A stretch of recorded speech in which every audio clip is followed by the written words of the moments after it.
la notion du destin et puis voir dans quel cadre s'inscrit le destin. Bon, c'est à partir de ces deux choses-là qu'on peut répondre par oui ou par non sur le destin qui se passe. D'abord, le destin, si on veut vraiment lui donner une définition, alors on va dire que c'est ce que Dieu a prévu pour chacun de nous, en bien comme en mal. En bien, c'est le bonheur, en mal, c'est le malheur, mais le malheur ici, c'est la privation. C'est-à-dire, quelqu'un peut être privé de quelque chose momentanément dans sa vie, mais cette privation-là, quelle que soit la lutte qu'il va faire, mais Dieu qui est le pourvoyeur, qui a cette capacité de donner, va priver cette personne de cette chose-là durant un temps donné, tout comme la maladie. Quelle que soit la disposition que nous allons prendre du point de vue hygiène, parce qu'on dit que c'est les microbes qui donnent la maladie, mais même ceux qui sont les plus prudents dans la vie, là, les médecins les plus prudents là, tombent malades.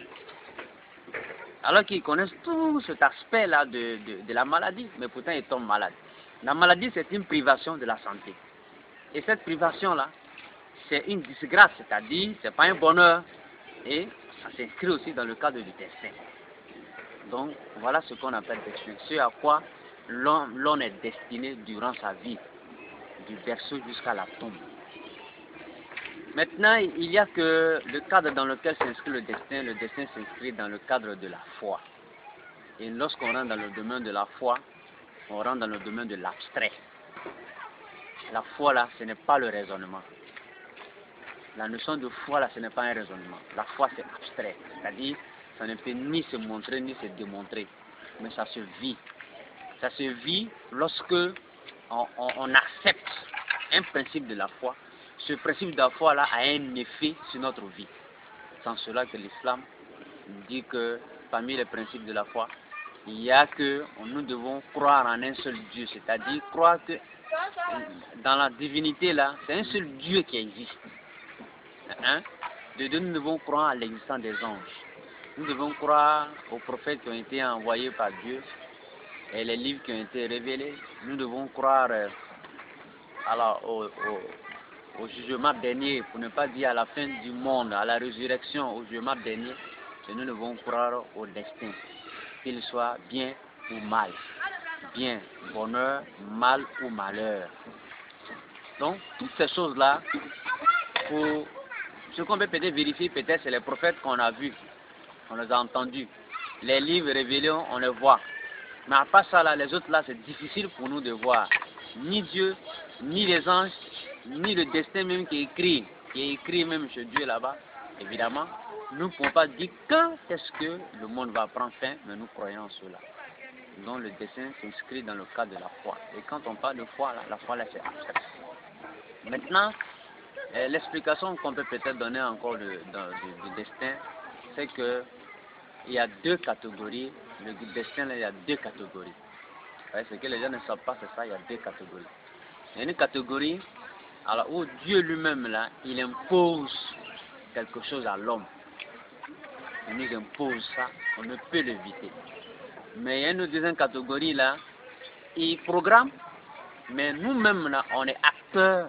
C'est nous qui allons activer soit le gain, ou bien la perte de cette chose-là. Alors donc, de manière générale, ce que Dieu lui-même impose, c'est ce qui est du domaine de la nature. Ce qui est du domaine de la nature, là, Dieu impose. Non? On sort homme, on sort femme, on sort avec tel défaut du corps, ainsi de suite. Ça, c'est du point de vue physique. Il y a aussi les accidents.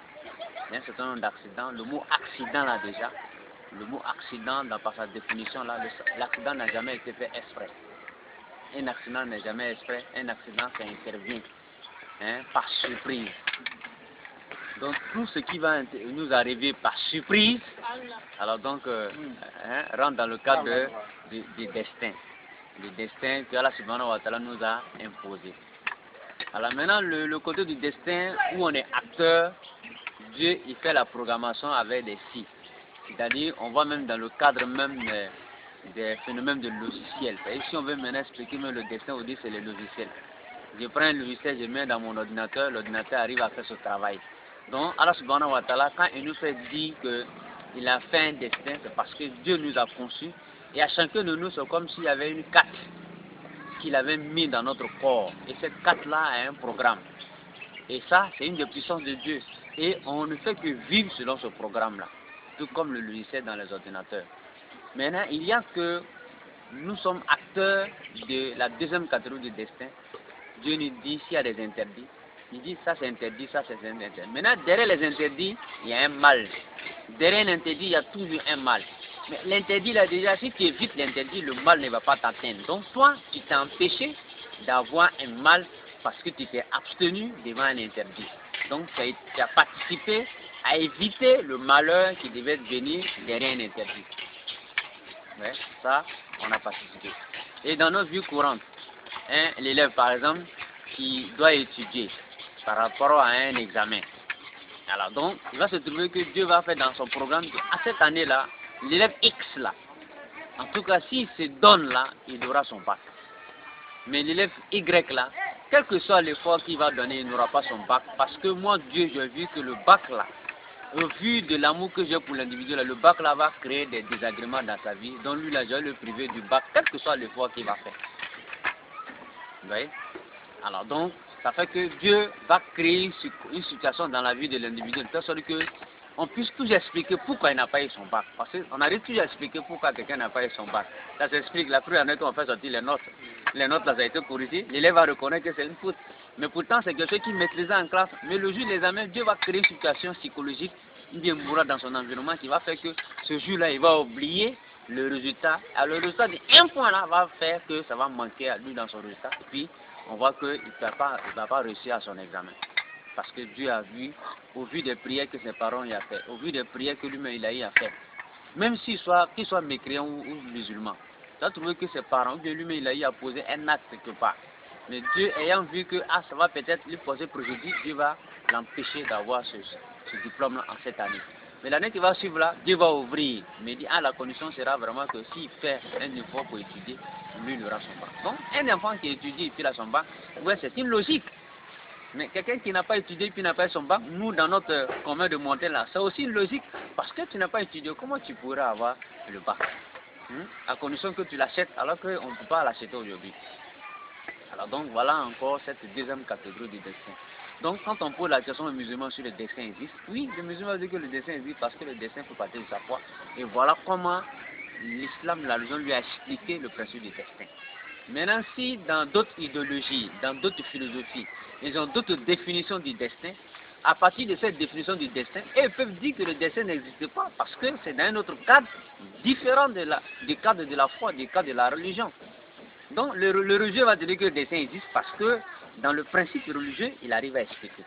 Maintenant, celui qui n'est pas religieux, là, qui est autre, qui a une autre idéologie, là, il va dire que le destin n'existe pas par rapport à la définition qu'il va donner au destin. Mais lui ne peut pas amener le religieux à accepter lui son principe de l'existence du destin. Et le religieux non plus ne peut pas empêcher celui qui n'est pas croyant d'accepter le principe du destin parce que c'est un affaire de foi. Donc voilà ce qu'on doit pouvoir comprendre dans le domaine du destin. Donc entre les religieux, on peut facilement amener l'homme à comprendre. Mais celui qui n'est pas religieux, il est vraiment difficile, quelle que soit la démonstration, de l'amener à accepter le principe du destin parce que c'est un principe de foi. Voilà ce qu'on peut dire sur l'existence du destin. Parce que le débat a commencé sur quoi? Parce qu'ils ont un ami qui boit. Mais il est venu au grain, on lui a demandé pourquoi il boit. Il dit lui boit, il dit c'est son destin, c'est Dieu qui a voulu ça. Donc c'est là d'autres ont dit oui, c'est vrai, c'est son destin. Il y a d'autres qui sont en contre cela, d'autres qui disent non, c'est pas ça, c'est pas son destin. Donc comment vous pouvez expliquer cela? Bien, voilà, évidemment, vous voyez ce cas de figure là, je l'ai dit, Dieu ne peut pas alors donc imposer des interdictions et puis faire des interdictions là le destin de quelqu'un, d'un homme. Sinon, à quoi c'est bon de faire quelque chose, un interdit, et puis mettre ça dans le programme d'un individu?